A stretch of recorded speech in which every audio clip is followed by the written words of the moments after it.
What's up, YouTube? Welcome to the Coffee Pot. My name is Tisha Zed. Drink the coffee, it'll make you feel better. Jonathan Majors features on the front cover of Ebony magazine, rocking pink, fluffy sweater, like an overthrow type thing. You guys see it there in the photo. These kind of boots, look like may have a heel there at first glance. Feminine posture with the duck face. This is obviously, let's just cut to the chase. This is a very, very, very feminine pose. I didn't really know much about Jonathan Majors. I mean, I'd seen him in movies, but I'd never been interested in who he is until recently. In fact, I saw Creed 3 last night, and as soon as he appeared on screen, I thought, man, I can't get that image of him with the feminine pose and the fluffy overthrow, pink shit on his shoulders.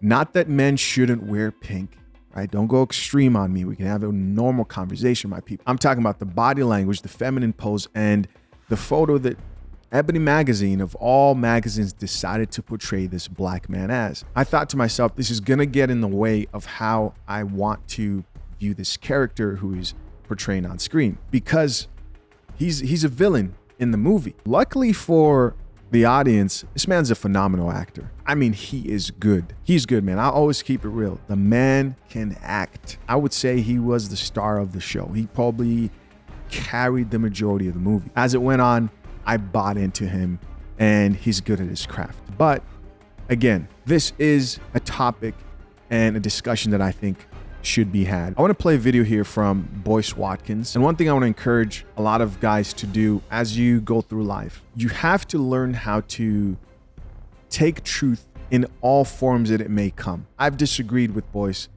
on what I mainly talk about this channel when it comes to like intersexual dynamics. You know, he's on some simp shit most of the time. When it comes to conversations about dating, relationships, what he expects from black men and what they need to do. I've got some disagreements when it comes to BOYCE, but I've always said that I've respected and learned a lot. I was driving trucks for a while, working for my dad, which is like a family business type thing in the past. And I worked for him driving trucks. And I listened to a lot of BOYCE, and I learned a lot about wealth and how it impacts communities, takes away from leverage, how you can grow leverage amongst a community with wealth. And when it comes to economics, the man knows what he's talking about. He is an expert in that field. When it comes to women, dating, we know how that goes. When it comes to those topics, BOYCE Watkins, unfortunately, is a tea drinker. But that's all I want to say as far as like disagreements going forward. He makes a lot of good points in this video. And then at the end, I want to tie it in with the conversation I had recently with a friend of mine. No more wasting time. Let's get it. Kind of speak on Jonathan Majors. Let's go into that. Incredible actor, on top of the world right now. You got Creed 3 coming out this Friday with what's my brother's name? Michael B. Jordan. Yeah. Got the movie Devotion out, The Harder They Fall, Lovecraft Country, Ant-Man and the Wasp just recently came out. Brother's on top of his game. But we can't help but to see, particularly in our community, how they're beginning to promote and lay out this brother. You know what I mean? You see the very controversial Ebony shoot. A lot of people had things to say about that, on both sides. Then we see the recent shoot of the brotherly love with him very close and intimate with his brother, Michael B. Jordan. I love this brother right here. I don't think I'd ever take a picture with him like that, but that's neither here nor there. As much as I love him, I'm not doing that shit. That's neither here nor there. By the way, guys, I want to say something here that may, some of you may agree or disagree. I think when it comes to photos like that, it wasn't too bad to me. A lot of black men are super careful when it comes to like the no homo thing. Honestly, I haven't seen all the rest of the other photos. I've never taken photos like that with a male friend of mine, and I wouldn't want to, but I don't think that Michael B. Jordan and Jonathan Majors are gay. I think people just throw that to black men way too casually. They find one photo of you and say, oh, he's gay. Nah, I think that's a bit too much. But can we clown it? Yeah, shit's funny. Touching heads and shit. It's weird. I found that there's a couple of strands of the conversation. There's one strand that just says, well, it's not a big deal. It's just entertainment. Why are you being judgmental, etc. Now, I hear that point of view. I hear that perspective. But what I encourage people to understand is that there is no such thing as just entertainment. It's been well established for over 100 years that Hollywood has always had an agenda. It's an agenda that is not the traditional Black family agenda. It leans heavily left in terms of whether it's feminism or LGBT sorts of issues, stuff like that. That's not new to us. What I think you have to understand too is that when you're Black, the agenda becomes especially harsh for two reasons. Number one, Black people, because we have not really had the movement in terms of focusing on wealth the way that we should, we don't own anything. So when we go to Hollywood, you don't really have a lot of stake or equity in Hollywood. They own you.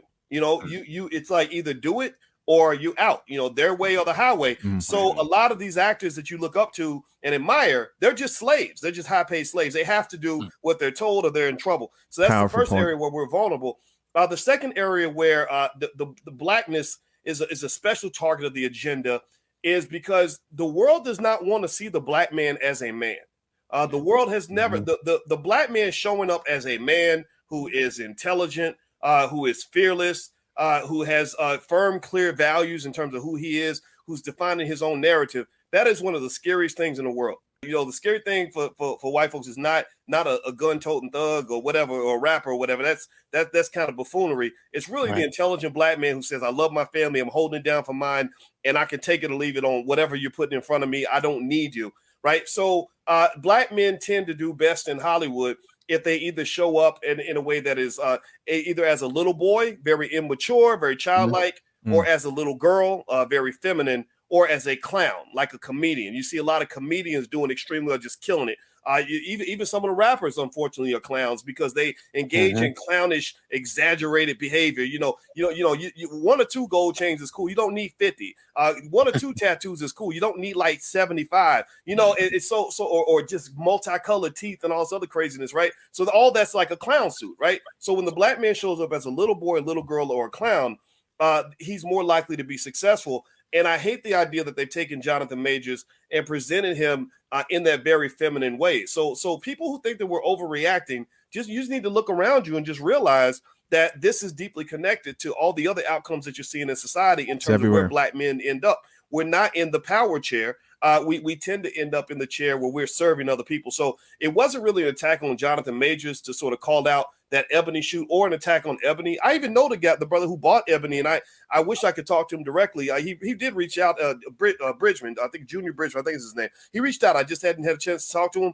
So I don't want him to take offense to what we said, but you got to really think about how your men are presented. Like, for example, in China, they have a law that says you can't present their men in a feminine way. You're not allowed to do that, because they understand how that image of the men affects how little boys see themselves. You already have a community where most little Black boys don't even have a father in the house every day. So listen to that. BOYCE said there in China, they have this law that you cannot present their boys in a feminine way. I think most Black men, guys, correct me if I'm wrong in the comment section down below. Most Black men, divide we see is that most Black men would agree with that, right? And I've said this in one other video. Black women don't understand how conservative the average Black man is. And I'm talking about the white-collared Black man or the blue-collar Black man, or even when we talk about men who be considered more street, whatever. All three of those men value traditional families, traditional dynamics, and would agree that a Black man needs to be presented in a masculine way. Who's usually going against that?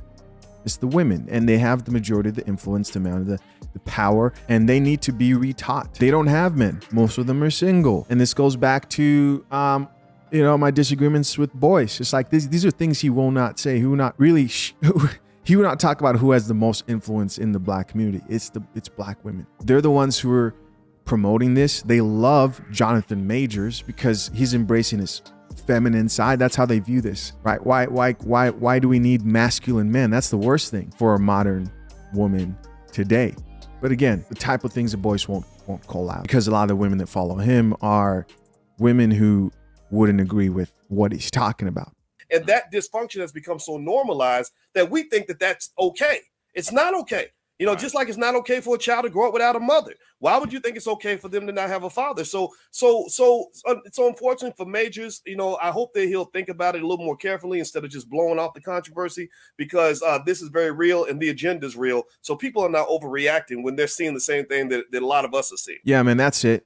So on that conversation I had with a friend, we were basically talking about this cover, and he wanted to know my opinion. And my conclusion to this whole thing was, if you're somebody today who goes to, because he sent me an interview with Jonathan Majors, and I thought to myself, I hope men don't really take male celebrities in Hollywood serious, who are speaking on topics of masculinity and are in the spotlight at the top of their game. He can't tell you the truth. Well, first, to start out with, his perception is obviously being filtered through Hollywood, which is a crazy place. I live here, right? That's number one. Number two is he can't speak his truth, because if he says one thing that will offend the majority of viewers for, movies, which are women, then he gets in the way of the money. He gets in the way of viewership, and they don't want him speaking the truth. He can't speak the truth. A lot of the people that fund these movies do have an agenda.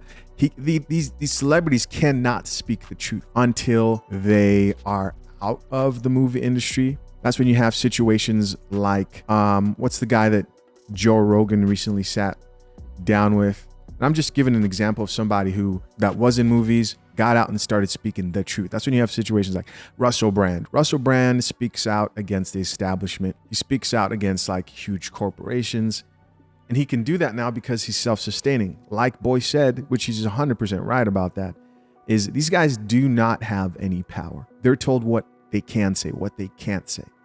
Right? And as black people, BOYCE really hones this in, and he was one of the first people to help me realize this. Is like, you cannot protest and fight against an agenda, power, but then go back to it and rely on it. The leaders go back to it and rely on it for money, ask it for a job, right? We need more black entrepreneurs, businessmen. The more community makes money, the more we're able to leverage funding, support, because black people, we're consumers, right? In this country. As a whole, we're not viewed as a group of people who creates and has economic power. So you can't take what a celebrity says seriously when it comes to these topics. It could have very well may be that he didn't really have a choice when it came to this magazine. But overall, my conclusion was you can't really take celebrities seriously when it comes to topics that may offend people, because that's the last thing they will do. They do not have the ability, neither are they interested in getting a bad name, being blackballed, etc. In a lot of cases, they will pick that money over offending people, and they want to keep their job. They don't have economic leverage in Hollywood. They don't own anything. So it's like, where are they going to run to after that? They're done. Is it worth it? Are they going to get the support of the black community? No. Most of the people, most of the women would turn against them. Guys, listen, as always, I'm curious to know what you think. Leave your comments down below. I appreciate you for checking out yet another episode of The Coffee Pot. Till next time, I'm out. Peace.